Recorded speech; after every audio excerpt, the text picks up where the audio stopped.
Prépare-toi comme Marie.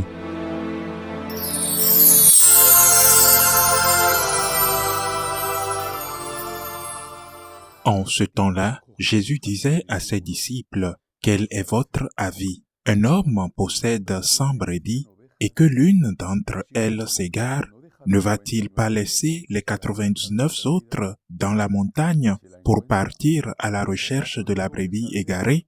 Et s'il arrive à la retrouver, amen, je vous le dis, il se réjouit pour elle plus que pour les 99 qui ne sont pas égarés. Ainsi votre Père qui est aux cieux ne veut pas qu'un seul de ses petits soit perdu. » Acclamons la parole de Dieu.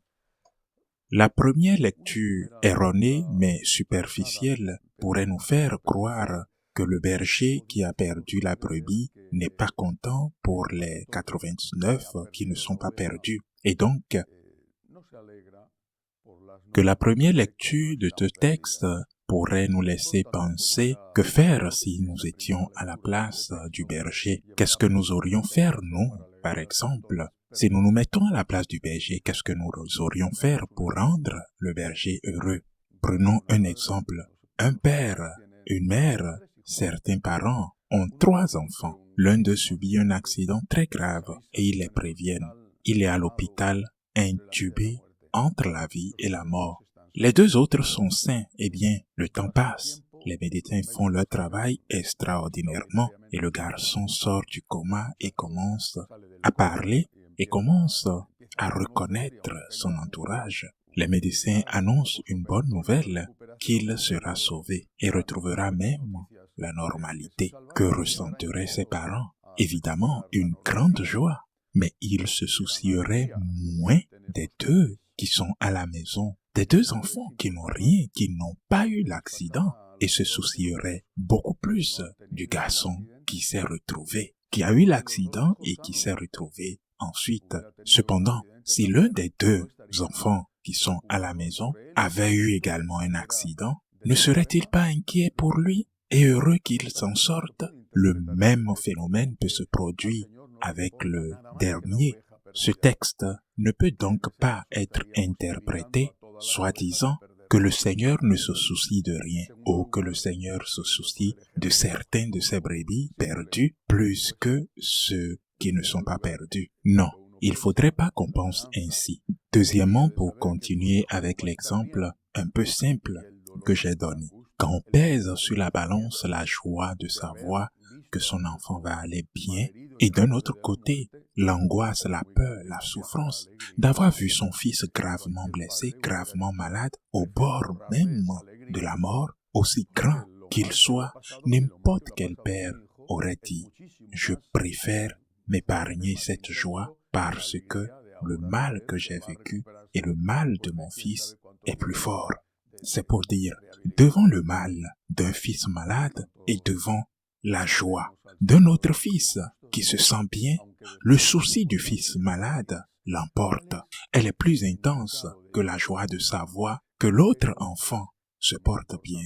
Cependant, la joie de savoir que le garçon a récupéré est plus intense. Par conséquent, ne donnons pas de problème au Seigneur, même si nous pouvons lui donner plus tard de la joie. Quel est le sens de cette parabole? Je pense qu'aujourd'hui, il est très important de lire, de voir un peu en détail la première lecture que nous avons entendue dans la messe.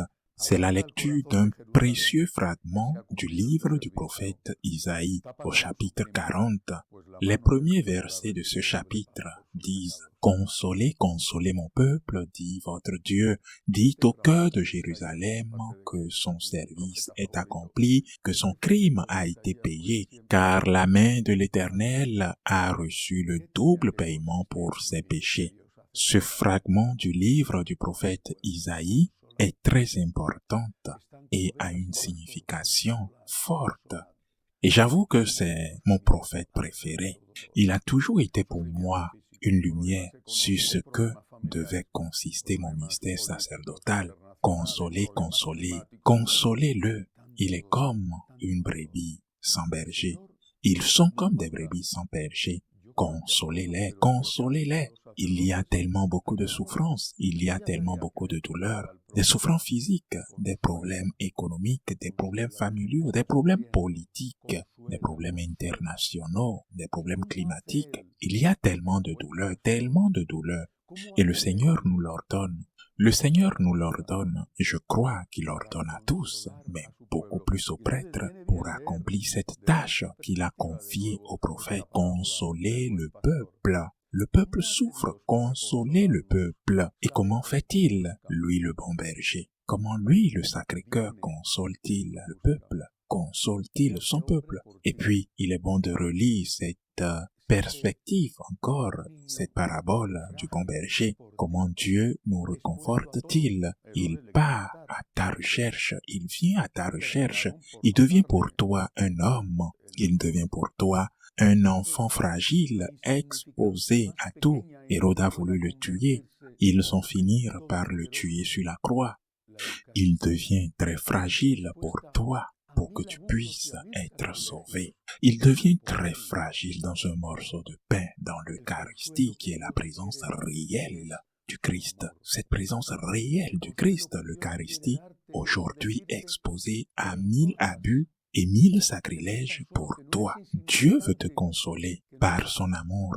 Il veut tout te donner. Il veut te dire qu'il se soucie de toi, que tu n'es pas seul, que tu n'es pas insignifiant, que même si les puissances du monde ne te regardent pas, même si les puissances du monde ne font rien pour toi, lui, il est là. Même si les puissances du monde te considèrent comme une personne sans importance et te voient souffrir, n'importe à personne, lui, il est là pour toi. Il est là pour toi, il sera là pour toi. Il se soucie de toi et il t'accompagne dans cette vie. Il te réconforte, il te fortifie. Il se soucie de ce qui compte pour toi, de ce qui compte le plus pour toi, c'est-à-dire la vie éternelle. Et quand pour quelque raison que ce soit, par ta faute ou par celle des autres, tu es blessé dans la vie, que tu es blessé sur le champ de bataille de cette vie, il sort pour te rechercher. Si tu te perds, il te retrouve. Il sort pour te chercher. Malgré la douleur que tu lui as causée, même si ce n'est pas directement de ta faute, peut-être que d'autres l'ont causée à travers toi. Il éprouve cette douleur que tu as, parce qu'il t'aime. Il sort à ta recherche pour te réconforter. Et que doit faire la brebis perdue? Que doit faire quelqu'un qui a besoin de réconfort? Que devons-nous faire? Je pense qu'il faut faire au moins 2 choses. La première chose, se laisser trouver. Se laisser réconforter, se laisser trouver par Dieu, se laisser réconforter par Dieu. Mais où? Dans l'Eucharistie. L'Eucharistie qui a été réservée pour toi. Venez à moi, vous qui êtes fatigués et chargés, et je vous donnerai du repos. Je vous soulagerai. Viens, prie devant le tabernacle. Écoute la voix du Seigneur qui te parle. Une voix qui n'est pas une publicité politique, mais une voix qui est réelle. Si tu prêtes attention, si tu prêtes l'oreille, venez à moi, dit le Seigneur. Viens à moi, je suis là. Je suis resté ici, dans le tabernacle, dans l'Eucharistie, pour être ta force, ton réconfort, ta nourriture, ton soutien. Laisse-toi consoler. Va à l'Eucharistie. Et si tu ne peux pas communier parce que ta situation t'empêche un péché mortel, alors au moins, prie, reste seul avec lui, regarde-le, laisse-toi afin qu'il se montre à toi, tiens-lui compagnie. La brebis doit essayer de trouver le berger, sinon cela rend les choses plus difficiles pour le berger. Alors la brebis perdue doit faire autre chose. Une fois que le berger l'a trouvé, il l'a porté sur ses épaules, il l'a ramené au bercail, c'est-à-dire, une fois que le berger a payé le prix de la rançon, la brebis doit rendre grâce. C'est très important, rendre grâce. Et en fin de compte, tout se réunit dans cette même chose, être reconnaissant. Merci pour l'amour reçu. Merci pour le pardon reçu, Seigneur. Merci pour l'Eucharistie. Merci pour la Vierge. Merci pour la vie éternelle. Merci. Merci. Un merci avec émotion. Un merci avec des œuvres.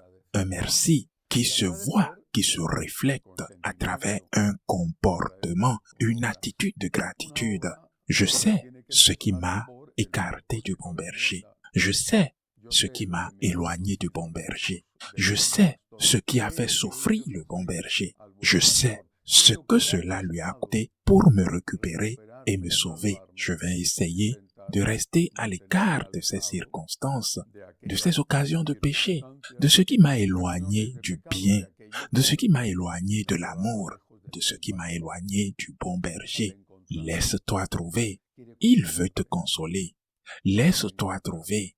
Va à l'Eucharistie. Tu n'es pas aussi fort que tu le penses. Tu as besoin d'aide. Va à l'Eucharistie pour rendre grâce pour chaque gramme de réconfort. Pour chaque gramme de réconfort reçu, il faut donner 1 kilo de gratitude, car ce gramme de réconfort que tu as reçu lui a coûté la vie, ainsi soit-il.